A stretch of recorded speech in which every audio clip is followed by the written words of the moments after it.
Follow this comment back and watch the TikTok. There's a lot of good stuff in it, but there's also a lot of stuff I don't 100% agree with. Things I agree with include being rich, just make certain aspects of the industry so much easier.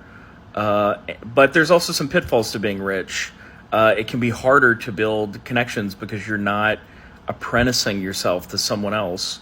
You're not building those professional connections, okay? The things that are not nepotism, the things that are just come from proving yourself in a high stress environment by working alongside someone else who's building their career, someone else who is a nobody now but is going to be a somebody in the future. I also agree that you should make short films, and your focus of the short films should be story and emotion and character. Story, emotion, and character. That's what really matters, because that's what most of them don't have. They don't have a story. They don't have characters that have any depth, and because of that, they're not emotionally engaging. As for using that short to break into the film industry, they can be a tool. It can be something that you can use, but it is not a replacement for choosing not to work in the film industry.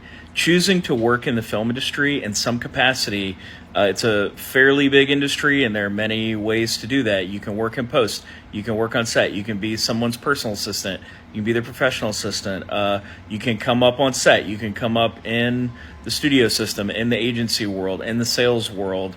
There's lots of different ways in, but that's the best way to do it, and those doors are open to everyone, but you might have to move somewhere where you can take that job, just like any job, and you have to start at the bottom. There's no way to really skip that line. My point is that you can break in at the bottom in many different places, and it's the best way to build your career. Those are the best kinds of connections that you can build. And then when you do make your short, you do make your screenplay, you've got a network of people waiting to see it and then share it with their network. I can tell you by the numbers, this is how the majority of people end up writing and directing for a living.